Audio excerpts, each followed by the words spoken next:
Good afternoon. Good afternoon, Rotarians and guests. I may or may not have turned the microphone on or off. I don't know. Let's try it now. There we go. I'll take the blame on that one. At this time, I'd like to ask Kelly Train to please come to the podium to deliver a reflection and lead us in the Pledge of Allegiance.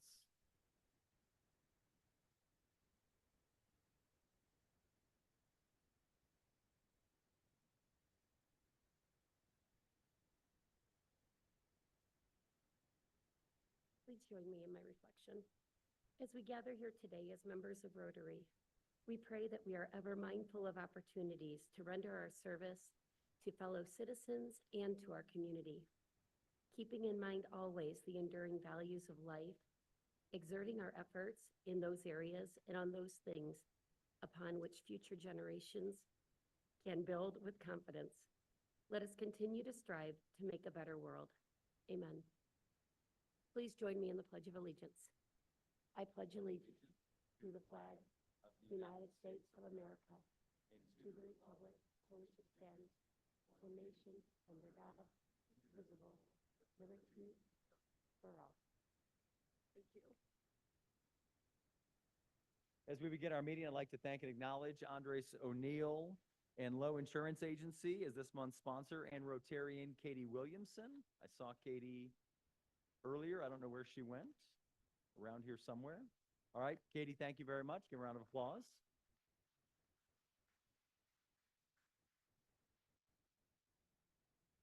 If anyone has any guests that they would like to introduce, the floor mic is in the middle of the room.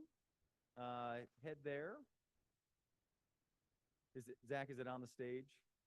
Yep, all right. You can grab that floor mic on the stage and step right to the center of the room. Introduce your guest with their name and where they're working.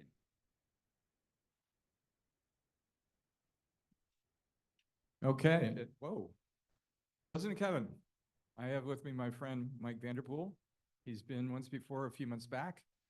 Mike is got his own business called Anthony Wayne Innovation, and he is a prospective member and hangs out downtown at Toledo Tech Loft. Mike, thank you so much for being here.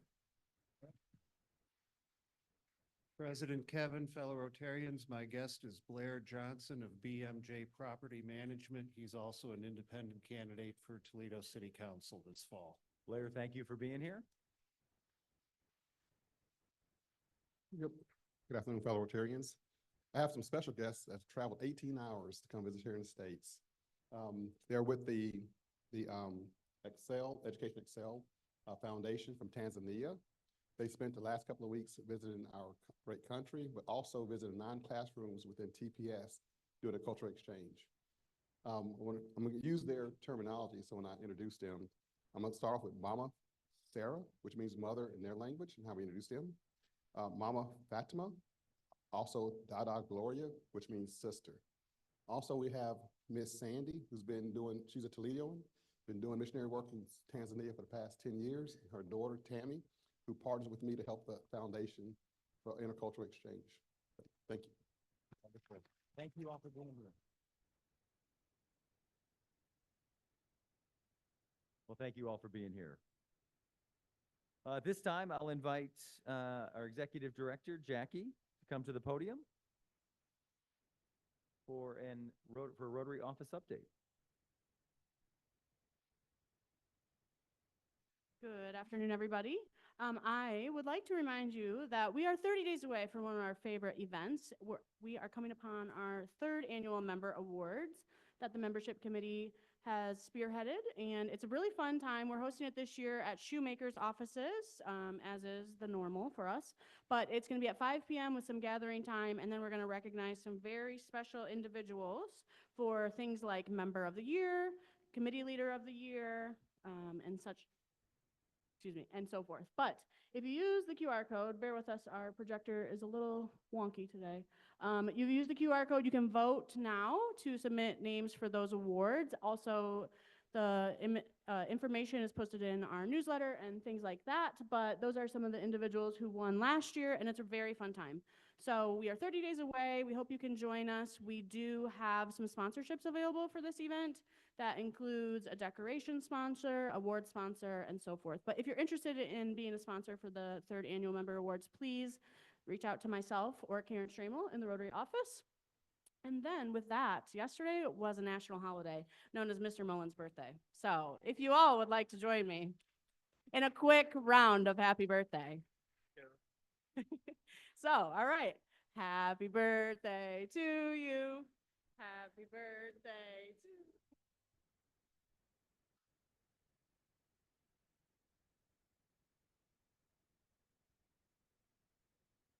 Oh, thank you. I was impressed at how quickly Jackie got away from the microphone when she started singing. That was great. It is my pleasure to inform you that we recently approved the following individuals as new members. If you are in attendance, please stand. Josh Rupley and Dan Ahern from Highlands. Ashley Stenger, our Assistant Governor here at Rotary with Mercy Health. Kenny Farrar of Yellow Beet and a 20 under 40 honoree. Jim Walter, a returning member to Rotary. And our 100th new member this year, my good friend Wendy Huntley with Connecting Kids to Meals.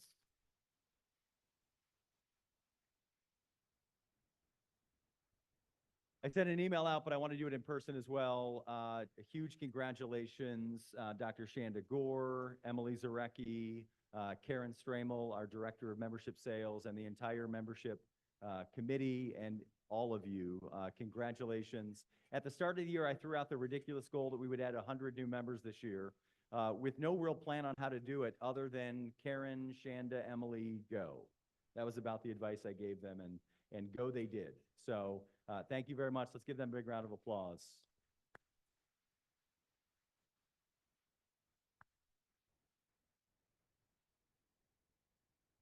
All right, and with that, let's get to today's program. I'm very excited to have someone who's become a good friend. I have to say that because he's also my boss, as I am the PA announcer at the University of Toledo.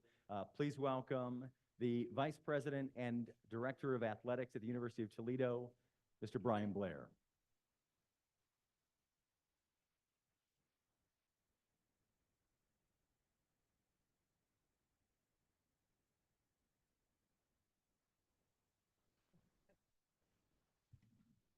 Good afternoon. How we doing? Good. That is a long, awkward walk from that corner of the room to this one, so I apologize in advance. Thank you to Kevin and Rotary for having me today. Kevin mentioned his work at UT, but the thing I love about Kevin is everything he does it at a level of excellence. And he does it at a really high level, and he always tries to raise the bar. Whether it be your work with UT, your work with Rotary, or just general out of community, I really appreciate you and the example you set for all Toledoans. Got a handful of U Toledo staff in the house. I know these first two tables and a handful of others throughout the room, but appreciate you being here to support, share this vision for what we have collectively for our university. There are amazing, amazing things happening at the University of Toledo. Things that not only change our students' lives, but change this community and the world forever.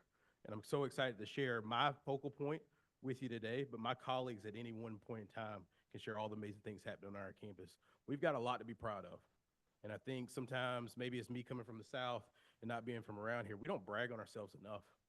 We've got a lot to share with the world. We need to talk more positive about all those great things and stop being a secret and share with the world all the great things happening on our campus. So really excited to dive in with you today. The title of my presentation is really less about sports. Don't be disappointed, right? But more about the power of sports to transcend so many things in the community. I'm a history major by trade, grew up in South Carolina, got a chance to play college football, went to law school and started working in sports. I'm not standing before you, but for sports. If I'm being totally honest, I don't go to college, but for sports, right? Sports has had an incredible impact, not only on my life, but all the communities I've ever lived in to do more. There's a reason why communities and cities and countries invest in things like the World Cup, the Olympics, the Super Bowl. It's not about the wins and losses. It's about the economic opportunities. It's about the platform, the megaphone it provides to those communities. It's about the power to bring people together, unlike anything else can in this world. So much of what I want to talk about is that today. So I'll start with this slide, and it's really important to me, again, as a history major, to highlight some of these examples. So in that top left corner, as you face, you see Gonzaga playing the University of Kentucky. Kentucky was ranked, I think, number 4 in the country at the time that game was played. For most of you, you may not know, I used to live out west. Gonzaga is about 7,000 students. Tiny, tiny, tiny college in Spokane, Washington, kind of off the beaten trail. Gonzaga plays in a conference where I would challenge anybody in this room, I'll give you $1 if you can name 5 other members of their conference out west. But here they are competing on a national stage against a blue blood like Kentucky. Now they're a household name. You may not know much about their conference or their city or their campus, but you know the name Gonzaga. Gonzaga resonates with you because of their plight via sport and the impact that's had on their campus. In the middle there, you see from 1980, a couple years before I was born, the miracle, right? Is USA versus Soviet Union. And the Soviet had all the muscle. They had all the talent. The U.S. had zero chance at all. If you haven't seen the movie, I highly encourage you to check it out. It's a Disney classic. But to see a team that had no chance inspire an entire country around what's possible via the power of sport. That far right, Boise State playing Oklahoma, this famous Fiesta Bowl, where Boise really jumped on the map. Again, you don't know where Boise is for a lot of us. You've never been to Boise, Idaho. You never had a reason to go. But you know they got blue turf. You know they got a really good football team. What you don't know is their enrollment, their brand, everything about that place has skyrocketed since they won this game against Oklahoma in the Fiesta Bowl. That bottom left, Nelson Mandela, and I'll share more about him in a second, but united an entire country around the game of rugby and used rugby against all odds to get people to see eye to eye and share in perspective. In that middle, you see Alabama, and most of you know they stole a coach from Toledo not too long ago. But what you may not know is they, for the longest, fought against their own athletic department to not share the athletic brand. The university never wanted to use athletics as a platform because they felt like the athletics would overshine the academic choices on the campus. In the last decade, they've chosen to lean into athletics with this little slogan, "Where legends are made," and really harness the power of sport to tell a broader story. So when they talk about where legends are made, they're not talking about Nick Saban or any of the quarterbacks, the Heisman trophies. They're talking about the astronauts. They're talking about the lawyers. They're talking about the doctors that come out of the University of Alabama that now have the opportunity to continue to use their degree to impact the world. Again, leaning into that power of sport to tell a much broader story. And then that last one, a guy from nearby, Jesse Owens. You talk about somebody that walked into Berlin with Hitler overlooking the event and showed him that what he was espousing or what he was telling the world was not true in that moment, right? Sport has transcended society for as long as any of us can remember. I would challenge you that Toledo Athletics not only does that, but has that ability to take that a step further moving forward. So this is one of my favorite quotes. You talk about your why. This is my why. Sport has the power to change the world. It has the power to inspire. It has the power to unite people in a way that little else does. It speaks to the youth in a language they understand. Sport can create hope where there once was only despair. It is more powerful than the government in breaking down racial barriers. That picture was one of the first pictures I came across when I got to the university. It was during my first year. What you don't know from just looking at that picture, so that's Superhero Day. And so our marketing staff organizes where they let kids on the field before game. They dress up as superheroes and they march around on the field while the football team's warming up to take the game that day. So neat little marketing tactic that they use. That young man is Deontay Johnson. Deontay Johnson grew up in Detroit. Deontay's dad died when he was younger, but his dad was a mechanic. So he used to take apart cars and put them back together with his dad the entire time he was growing up. Fast forward, Deontay was a really talented football recruit that also wanted to be an engineer. Not sure how closely you follow college sports, but engineering and football don't often go hand in hand. I'll tell you, most coaches around the country, when they recruit you, will tell you if you want to major in engineering, you can't play here. You need to go to some lower level because football is a priority here. Coach Kendall and our football team don't do that. They tell you major in anything that the university offers, and oh, by the way, we want you to win championships while you're here. So not only did that young man get a degree in engineering, that young man also graduated and was our team captain for our MAC championship team, and now he's playing for the New York Giants. That is the full circle mission for our football program, for our athletic program. We want every single student athlete to leave with a championship ring on one hand, a meaningful degree on the other hand, not underwater basket weaving. We want a meaningful degree on the other hand, and we want you sprinting across that graduation stage because you're so dang excited about what's on the other side of life. And we did the job that we need to do to prepare you for what's on the other side of that life. So to have a young man like that hoisting this little lady as a superhero and her seeing her superhero, I'd like to tell myself, that's the power of sport. When my little girl goes to our basketball game and she looks down on that court, she sees our women's basketball team taking all hostages or no hostages, and as they beat teams and play the level they can. And I talk to her at nighttime, and she talks to me about Destiny Robinson and Quenisha Lockett, and she asks about these names and these personalities because sports speak to the youth in a unique way. And we were just talking over at our table about our young people being role models in this community, but what can we do else to inspire the youth to be able to be in school, go to college, whatever it may be? We have Meeting, that you can platform, we probably have that hear. power. But it. So you maybe ask yourself, again, I Brian, don't I hear you, but why does sports matter? Why do I care about all this? I didn't come to Rotary to could hear you this today. Now, I would posit to you that we've spent really the last 3 years really refining some messaging and talking about why sports do matter. Why does an institution like a University of Toledo sponsor Division I FB athletics, and not only sponsor it, but hope to be the best in the conference at it? There's a reason behind that. I think one, for brand awareness, visibility. So if you ever seen any of our contests, we played on a record number of national TV games the last couple years. I would argue nothing in this Northwest Ohio community has the ability to be on a national stage with the frequency and for the positive reasons like the University of Toledo athletic program. So when we get that platform, when we get that megaphone, when we have that set of binoculars, what are we shining a light on? So even this past year, we started working with ESPN. When they come to town, we say, let us send you to a handful of locations around town that we want you to highlight during this 4-hour TV broadcast. Because I want the world, as they watch ESPN, to get a very focused view of what Toledo is and what I found to be Toledo, Ohio, not maybe what Google shows them or what they think organically about the Midwest. So when we get ESPN in town, we want them over by the Great Lakes Museum, shining a light across the Metro Parks skate ribbon, to downtown lit up, right? We want them down at Fifth Third. We want them at the zoo. We want them at all these incredible things happening in our community to showcase to the world that Toledo, Ohio is a great place to live, a great place to work, a great place to raise a family, because that's what I found to be true during my transition here. We've got that power as an institution. How do we harness that power? We also collectively bring together stakeholders unlike anything else. When you think about a college campus, you very typically don't plan homecoming around a whole lot of other events beside a football game. There's a reason for that, because sports has the power to bring our alumni together, be really proud of where they went to school. It brings our community together to be really excited to share and engage on that day. It brings our students out and all those that have some touch point with the university, or they're just looking for a good time, all together in that one moment. And when we're together, we're more powerful, right? So sports has that ability to bring us together, and hopefully all of the things happening on our campus and all the things happening in our community can be shared amongst that group to build a better tomorrow for our entire city. And then lastly, I'd say to engage our students. We've got an incredible student body. When we moved that tailgate to the south end of the stadium, I think that was one of the best things our team ever recommended. Because moving them from the lot they were in, for those of you who've been there, to that south end lot and seeing that activity come alive, it does your heart good.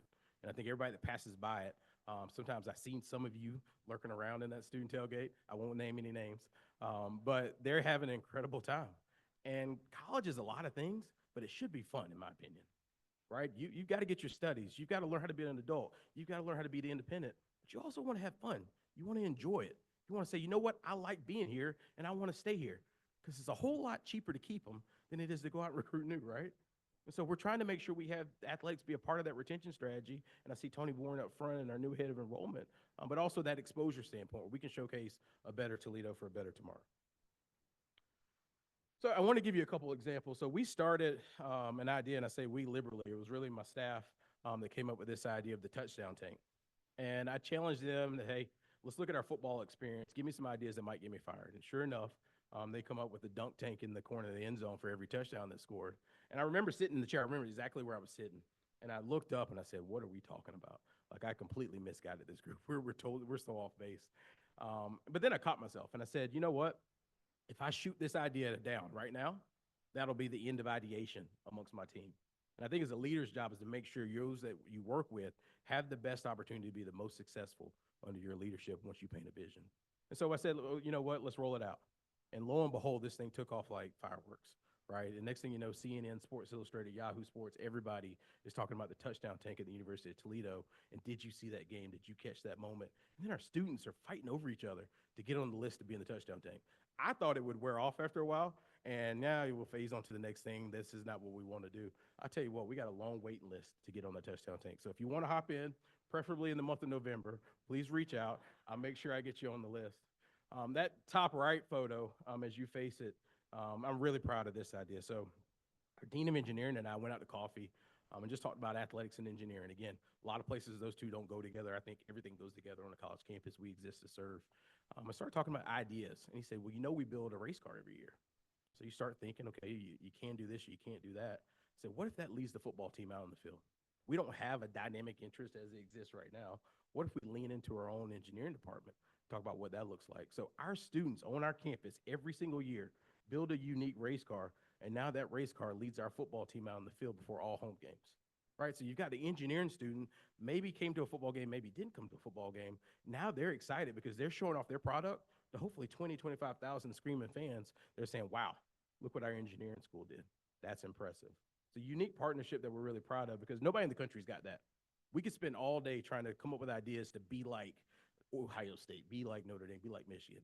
We don't need to do any of that. We need to be uniquely Toledo and be the best version of Toledo. And if we're the best version of Toledo, that will always, always be good enough. If you look in that bottom right, and the running joke we have in our department is those are the highest priced landscapers in Toledo. So you got Coach Candle and Coach Kowalczyk down there with our COO, Nicole, spreading seed at one of our projects. And so every 419, April 19th, we try to take a day of service as a department, get out in the community and give back to the community that gives so much to us. I believe Northwest Ohio is our superpower. I believe Northwest Ohio will allow Toledo Athletics and this university to go places they've never even thought about going. But to do that, we can't lead with handout, gimme, gimme, gimme. It's got to be, how can I help you accomplish your goal? How can you help me accomplish my goals? How can we define shared goals that we want to accomplish together?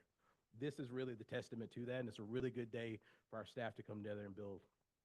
And then the bottom right, Rocket Ascend program, that's really where we tap into the leaders in this community, like Kevin Mullen, and lean into our student athletes and become mentors to our young people, right? The one thing all of you have is a vast experience in a lot of different disciplines. We've got a lot of young people that are trying to find themselves over these 4 years, trying to figure out what they want to do, why they want to do it. If I can help one of them not make the mistakes I made, I think we all come out better for it. But also, as they build deeper relationships in this community, it's very likely they will want to stay in this community upon graduation and start their career and start their life in this community.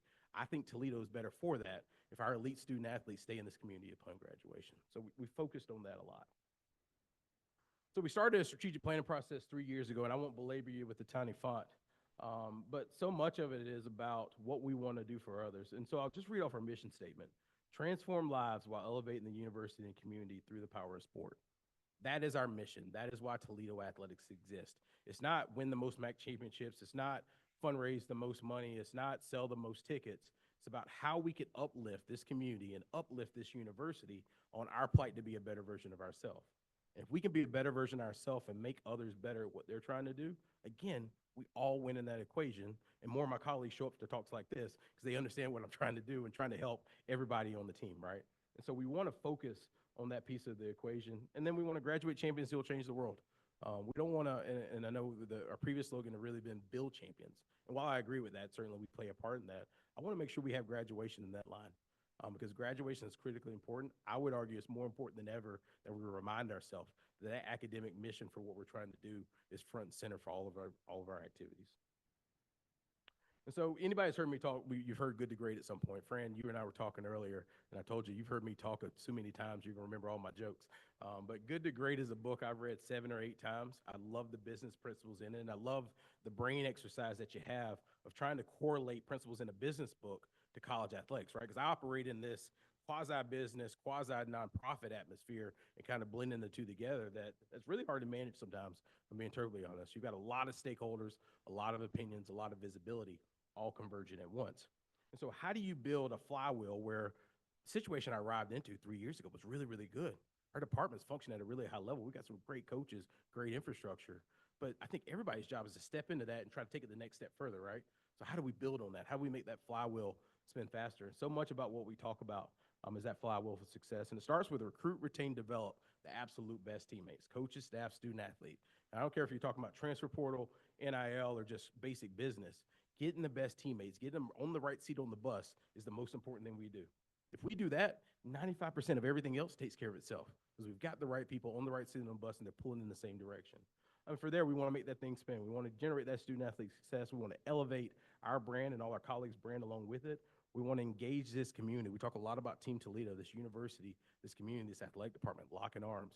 If we can engage that community, share our story, we're going to organically grow those resources. As we grow resources, one, we want to invest in the facilities that we inhabit. Your facilities speak louder than your words, especially upon first impression. But then we also want to invest in our people to make sure we can recruit, retain, develop the absolute best people. So last couple of years, we've had a whole lot of success. The last 2 complete years, we won more conference games than any school in America. Full stop. So I always let that line sit there because I think people are waiting, well, what's the caveat, right? Is it a certain type of school or is it just in the MAC or just in Ohio? No, every school in America, we've won more conference games in football, men's and women's basketball than any school in America. That's the type of athletic department you have in your backyard. And I don't care where you graduated from or what school you call your alma mater, this is your university because this is Toledo's university. And Toledo's university is doing a really great job, and Toledo's university is striving to do more than we ever have before. We've been recognized as the best athletic department in the MAC for 3 years straight. Really proud of that accomplishment because every school in the MAC votes on that award. And that means every school in the MAC, by majority, voted Toledo being the #1 school in the MAC across the board. And then we've got a young man like Quinyon Mitchell, a young man that comes from Williston, Florida, right outside of Gainesville, right outside of Gator Country, and flies over a lot of schools to get to Toledo, Ohio. Starts his career here. More than that, chooses to finish his career here. Ends up as a first-round draft pick and runner-up for Defensive Player of the Year in the NFL, won a Super Bowl ring his first season in the NFL. As we talk about what's possible at the University of Toledo, I think this is a shining example. A young man that could not be more humble, could not be more approachable, wrote welcome cards for our incoming students, and hopefully that student that gets that understands what autograph he just got. But a young man that doesn't bat an eye on giving back to his alma mater and had every opportunity to leave for Florida, leave for Alabama, leave for Notre Dame, wherever it may be, and chose to be loyal to the University of Toledo because he knew who cared for him or who cared about him when nobody else did, right? And then we turn that around this year. We have Darius Alexander that goes to the top of the 3rd round. And so this is not a singular event. This is not happenstance. This is your university. This is what your university is about. This is what your university has been about. We're really, really proud of it. So the world of college athletics is changing more than ever. And I could spend probably 3 hours up here, but you'd run out of lunch and water at your table by the time we get to the end of it. But we've got a lot of change, but I call change opportunity. And that's not just at glass half full. I truly believe that in my heart of hearts. Toledo, this university, within the community that we sit, within the university that we sit, has more opportunity in this new world than maybe even we did previously, right? But that didn't, we've got to do things differently. We've got to be willing to think outside the box. But we've got NIL licensing and revenue sharing. That means we're allowed to pay our student athletes for their NIL rights at our institution. No different than what we had scholarships before, costs of attendance, all those mechanisms. Now we've got a new expense line item. With new expenses, you need new revenue, or you need to stop doing some things that you've been doing. We're doing both of those at the athletic department right now. We're gonna stop doing some things to make way for this because we understand the impact that has on our success. But we're also going to generate new revenue in new exciting ways and offer new options for our fan base to support us and get creative. Women's athletics is at an all-time high right now. And I couldn't be more excited because University of Toledo is ahead of the pack. What you see in Savage Arena for our women's basketball games is top 30 in the entire country and has been for decades. Toledo was on to this trend before it became a trend. So that means we've got a head start on the rest of the industry in terms of supporting our young women going forward to do something amazing. I had, it won't surprise you, nowadays with so much going on, you got private equity circling the wagons and reaching out to a lot of individuals like myself saying, hey, we want to help you out with your athletic running light. And I got a call from one individual. He said, hey, I want to talk to you. I said, okay, get you 15 minutes. And we start talking. He says, well, I don't want to talk about football. You don't? I don't want to talk about men's basketball. You don't? I want to talk about your women's basketball program. I believe that's the program we can invest in and take this thing to a whole new level. Now, that conversation did not mature, but what I'm saying is the world is noticing what's happening in Toledo, Ohio, particularly related to women's basketball, and they also see the ceiling this program has as this game grows exponentially.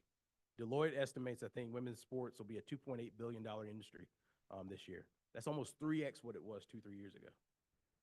So this is no longer about, quote unquote, doing what's right or being fair. Like, this is good business at this point to invest in your women's sports. So we're going to do good business at Toledo. We're going to invest in our women's sports and try to move the needle in some big ways, particularly around the sport of women's basketball, particularly around the sport of volleyball. Conference realignment, I'm sure I'll get a question or two about that. Ongoing, and I'll just leave it at that. But certainly, we're going to keep our eyes open and have a lot of people express opinions on, hey, you should stay in the MAC forever. This is really good for you. And I've had other people say, hey, you should join the SEC tomorrow. Wherever you fall somewhere along that spectrum, the reality is none of it matters if we're not the best version of ourselves where we're at. And that's the one thing we can truly control. So everything we focus on is being the best version of ourselves right now, and we'll let the rest take care of itself to a certain degree while keeping our eyes and ears open to what those opportunities look like. And then lastly, the 12-team college football playoff that may be expanding to 16 here soon. You got a reserved spot for a school like the University of Toledo. Guaranteed, nobody else can take it. A G5 program has one reserved spot in that 12-team playoff. You might say, well, Brian, Toledo can't do that. Well, let's go back 2 years ago. So we play Illinois in the opening game. This game still haunts me. And we lose on a 4th down pass, Hail Mary, that the guy catches, they kick the field goal, they walk off and win the game. Okay, take that on the chin. You win 11 straight games. You go undefeated throughout the MAC.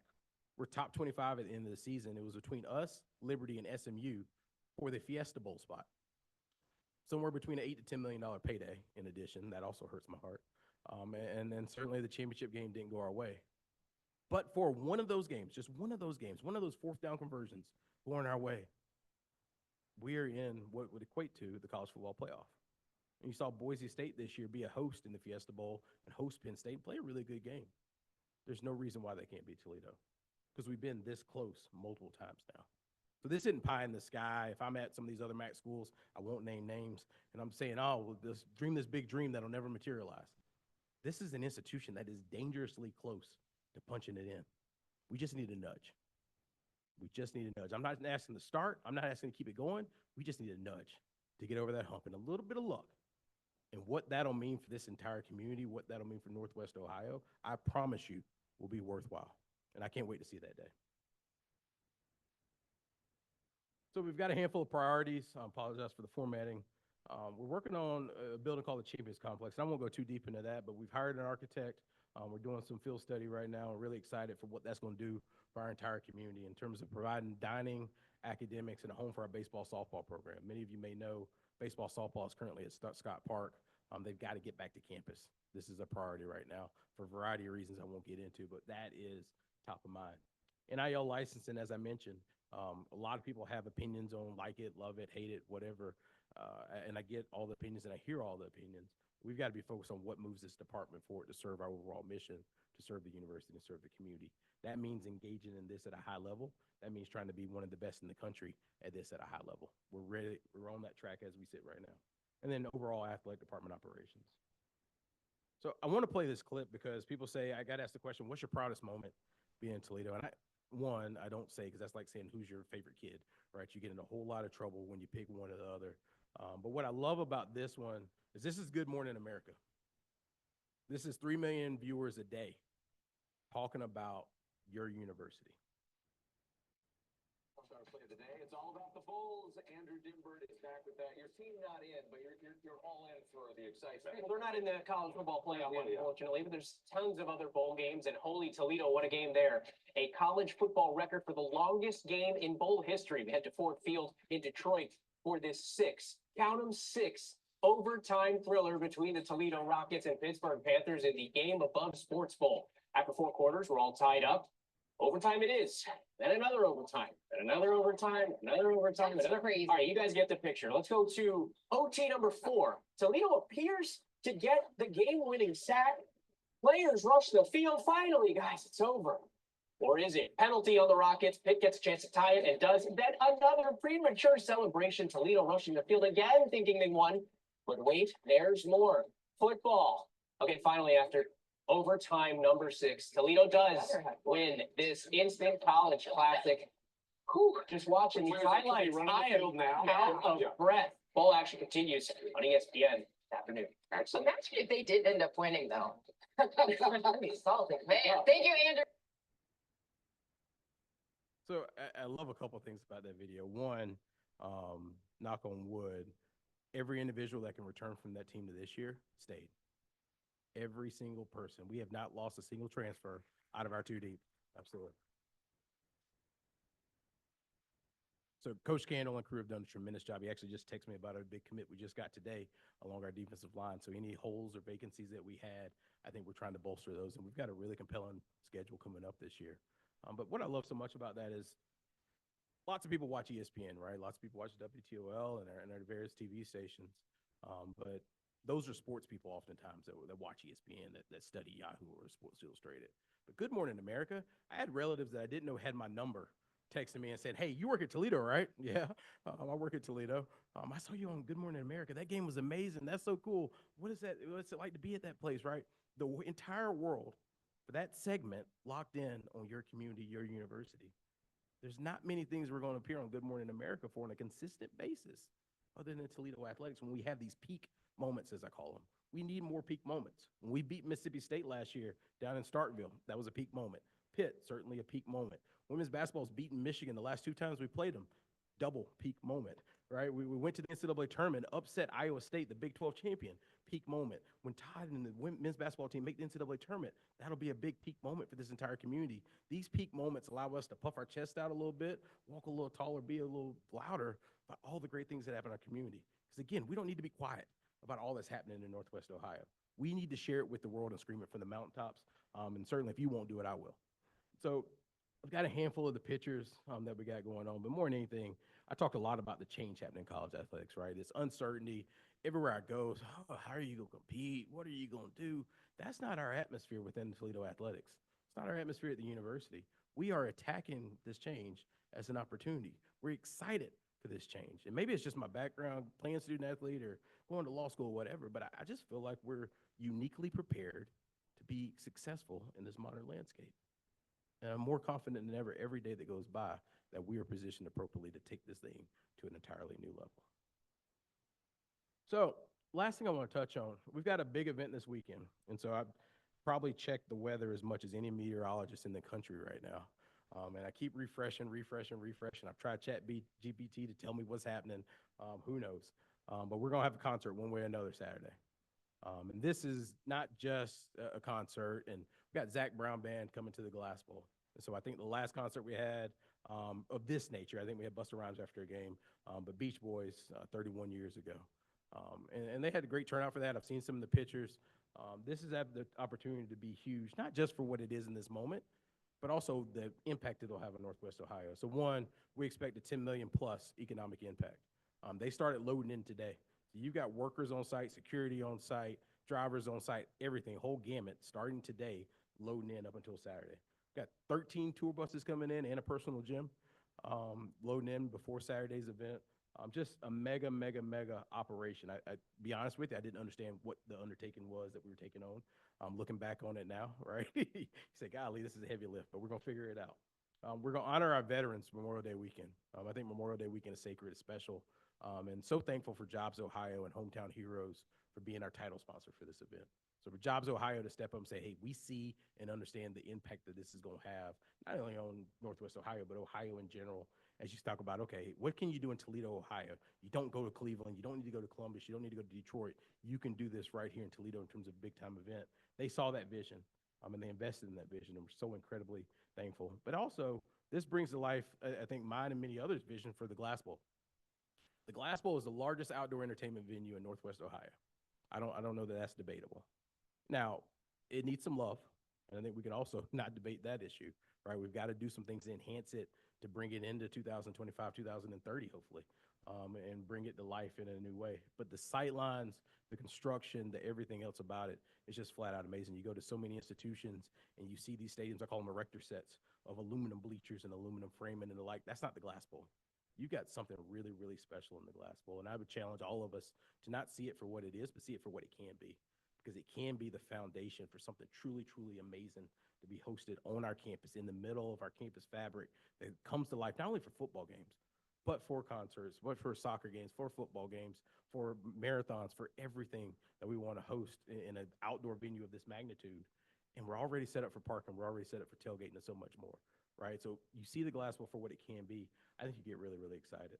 So this is the proof of concept this year.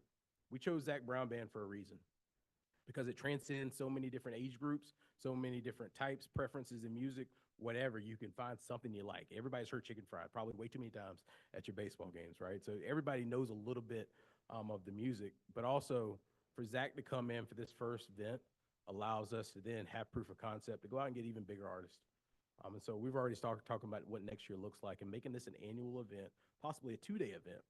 We have mega concerts on the University of Toledo's campus at a time where students are going for the summer, a lot of the parking lots are empty alike, that we can bring this place to life and invite all your family members or your cousins or whoever it may be onto our campus, because I dare you to come on our campus and not think how beautiful this place is. I would dare you. You can't walk by U-Haul and not be in awe of the architecture and the structure of those buildings and so many other buildings on our campus. When we get people on the visits for athletics, we have an incredibly high close rate. Because we get you on campus, you see what this looks like and where you're going to study, you get captivated by it and you can't walk away. We think this concert and we think some of our other events are really turning this campus into a destination will help us accomplish that feat. So we partnered with a group out of Youngstown, JAC Management, and the reason why we partnered with them, one, I think Ohio likes to do business with Ohio, and so I love staying within the state for this whole operation for the most part, other than Zach Brown, obviously. But to have them who have done this in Youngstown, again, Youngstown, Toledo is much larger than Youngstown. But for them to host an event like this and say, you don't have to go to Pittsburgh, you don't have to go to Cleveland, you can stay in Youngstown. I think that same concept applies. JC's done a lot of business here in the local community with Stranahan Theater and Huntington Center and the like, and booking a lot of acts. So they had proof of concept. The first year they had actually Zach Brown Band at Youngstown State, hosted around 15,000 people. Every year since then, they've completely sold out every single time they've announced since then. And they've turned this into a regular series in terms of, they call it Y Live, I know creative. And so here we are with Glass City Live, embarking on that same endeavor to start with this event and build it into future years where we can diversify artists, diversify genre, but have the same amazing impact. So I thought I'd show you a video from 2017.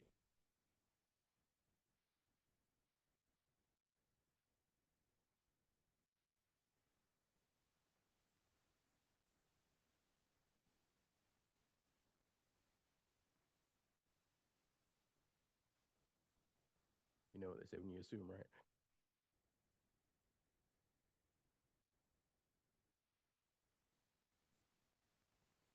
So I'll talk you through the video. So bear with me. It's an amazing video, the world's best video you've ever seen. But it adds in the context that this is much more than a musical act. So the video doesn't show really any music playing. And 9 times out of 10, they won't let you film the actual music playing. What it shows you is a tailgate setup with everybody out playing cornhole, cowboy boots, cowboy hats, riding mechanical bulls, really enjoying themselves. You see college kids, you see retirees, you see everybody in between out socializing, embracing the weather, embracing the community, embracing what it means to be from Youngstown. What you see is people dancing and swaying and sharing a unique memory at one time with each other, arm in arm, singing along, maybe with a couple fruit punches in their system, but really enjoying the day and really coming together and being one. And so that's what we hope for with Glass City Live. This is a unique opportunity.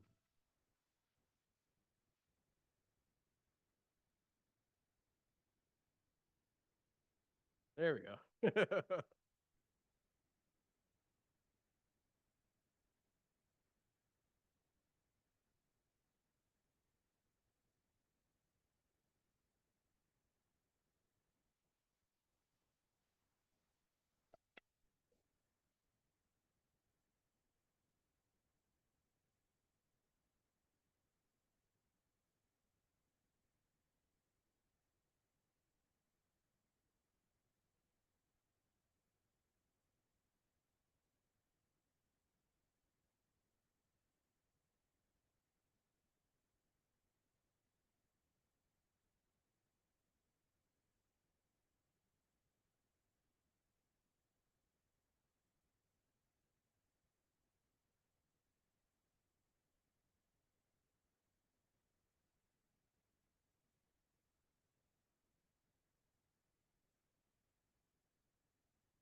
So that was their start over in Youngstown, 2017, which honestly seems like yesterday, but it was not yesterday. It was a handful of years ago. For them to start there and then build out from that, they ultimately ended up building their own amphitheater across the street, creating this whole village with the community involved, the city involved, the county involved, and it turned into something most of them never thought was possible. That's what we hope to do with Glass City Live. That's what we will do with Glass City Live. This is certainly the starting event. This is the start of what will be in terms of revolutionizing how we think about the Glass Bowl, how we think about our venue as a host for all these outside events. So last quote, and then I'll leave it to certainly open up the questions. I'm an open slate if you have anything. But to achieve all that is possible, we must attempt the impossible. To be all we can be, we must dream of being more. I think in my role, and you see so many of my colleagues, and I won't talk poorly about any of them, you see many ADs step into first-time AD roles, and everything they're doing is to get the next job. Everything they're doing is to change the brand, throw out some buzzwords, sign off on some things that look flashy so they can pad a resume and take things to the next level. What I'm saying here today is we can do this as a department because it's right for Northwest Ohio. It's right for the University of Toledo. It's right for Toledo athletics. This is not about Brian Blair. I get to talk. Trust me, I'd much rather be sitting where you're at. And I hadn't eaten lunch today. I'd love to try to sit down and dig into that food. But it's my job to share with you what we can be and hopefully inspire some of you to come on this journey with us. We've got an opportunity here in Toledo, Ohio to shock the world. We absolutely have an opportunity to shock the world with what happens in Toledo, Ohio. And whether that be our sports venues, our university, or this community broadly, I want the world to be chattering about what's happening in Northwest Ohio. I want the world to say, golly, those people were crazy enough to pull that off. Because guess what? We are. But we have to do it together. So everything we've talked about is how do we rise together? How do we lock arms together and pull in the same direction? Teamwork's the easiest thing in the world to say. Everybody, oh, we need teamwork, we need teamwork, we need teamwork. But teamwork requires sacrifice. Teamwork requires every individual giving up a little bit of their goal so you can achieve that shared goal. That shared goal will be so much greater than what you can achieve independently of one another. We need more teamwork around the University of Toledo. We need more teamwork in Toledo athletics. We need more teamwork in Northwest Ohio. So hopefully I can be on your team, and hopefully we can rise together. I appreciate it.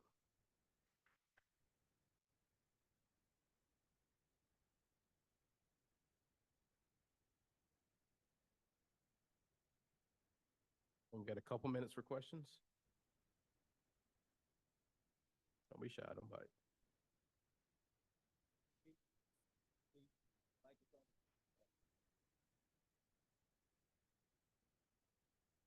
Hello, welcome to Toledo. Oh, thank you. I was wondering how much University of Toledo makes an effort to go out and recruit no money proactively. In other words, you obviously can target a player, but targeting not donors technically, but the no donors. How much is UT doing that? Yeah. So I'm really thankful that this community stepped up in a major way. And I'll give you a little secret. Our coaches have done a good job of fundraising here for decades, right? I see Dave Nockey here and the team. That had always been happening. And what I walked into was very much a department that fundraised sport by sport in a lot of ways. So your basketball had a fundraiser, your football had a fundraiser, the like. And so some ways you walk in and say, I'm not sure I like that. That may be a problem. On the other hand, now that NIL's here, those supporters that only want to support those sports are already conditioned to do so, right? And so it's pretty easy to convert that conversation into an NIL conversation. I think that's part one. I think part two is certainly what you alluded to of bringing on more opportunities and trying to find corporate engagement because there is some value to that student athlete's name, image, likeness. I'd argue as we all move into digital advertising more than more, our student athletes have an elevated following, even sometimes compared to our own athletic department in terms of their followership. I mean, we had a number of student athletes partner with Powerade recently, and it's all based on their social media following and how Powerade can leverage their social media following. I think the same can be said for local communities. Now that this has shifted into that institutional rev share, and in the state of Ohio, we don't have to wait on any lawsuits to directly compensate student athletes for their NIL. We're able to do that right now. Then it's really just how can you generate more money as a department? This, in essence, becomes another line item, right? It's one more bucket that you got to fill. And as I alluded to earlier, to free up the amount of capital we need to properly invest and be successful, I think we've got to stop doing some things, right? So we've had those conversations internally of, hey, there's some things we need to stop doing, or you got to prioritize. You can't do everything all the time. And so there's some things we got to stop doing to do more of. we got to find new revenue too. And I think there's some things we can do on from a ticket sales standpoint, from a fundraising standpoint, and from a sponsorship standpoint that I think will push us to where we need to be. But my hope is to be top 10 in the country. When you talk about NIL license and sharing amongst a group of 5, we want to be right there, and I think we are. First of all, that was a great presentation, and I want to commend you for thinking big. I think, I think back on the university had a music fest. This is about 15 years ago, and it was more of a community engagement component, and it was smaller, and you could only find so much room on the grass, and they outgrew the space. And so now that you're using the stadium to do this in such a bigger, broader way, I think it's fantastic. So I commend you for thinking and tying in so many pieces. My question is who are your partners to do that work so that it's not just in athletics, that it's just broader? And I think back on Music Fest when they had it. So can you talk to that? Yeah, I mean, hopefully that's an invitation for you to be a partner. I think, I mean, I think candidly, this is the conversation now of recruiting more partners to be a part. And that doesn't mean you write us a check. I mean, certainly that's always welcome. But certainly there's lots of ways to use time, talent, and treasure to power this vision going forward. But also, I want to ask the question, what are you trying to do? What are you trying to accomplish, and how can we exist, and how do those two roads converge? I mean, you talk about teammates. I point to this table right here, and many of our deans and staff members and our board of trustee, Zach Isaac, those are, I mean, certainly some of my bosses, but those are teammates, right? Those are people that I lock arms with on a regular basis and pull in the same direction. I sat down with Chuck Callahan, the new head of our hospital, just Friday, and talked about ways that the hospital's growing and merging their strategy. And the whole while I'm thinking, okay, how does my strategy fit into his strategy? We actually had a conversation, our senior staff today, on my conversation from Chuck, talking about aging population and lots of shifts and how that fits into our fan base demographics. Tony, when he first got into town, I was beating down his door. He's probably like, who is this guy? To go out to pizza and talk about enrollment and how I can help you get settled into the town. I mean, those are my teammates. And then my athletics teammates at the table next to them, those individuals, they put up with a lot. I'm going to tell you, you think this energy is a lot. You should see it on a day-to-day basis. And I'm running a lot of different directions and pulling a lot of strings and asking people to maybe pull a little harder than they ever have, or lean a little bit more, or dream bigger than they ever have. And to date, they've not blinked the eye. They've been on this journey ever since. And so we're trying to expand that team and grow that team and recruit new 10 members that want to be a part of this.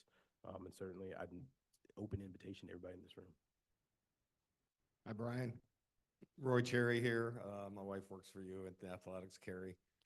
I see Jen over there too. I have 2 questions for you. One, I feel like the attendance at the UT football games has increased. I'm not sure, like, if you knew, like, over the last few years, if that has increased or gotten better. And then are there initiatives to continue to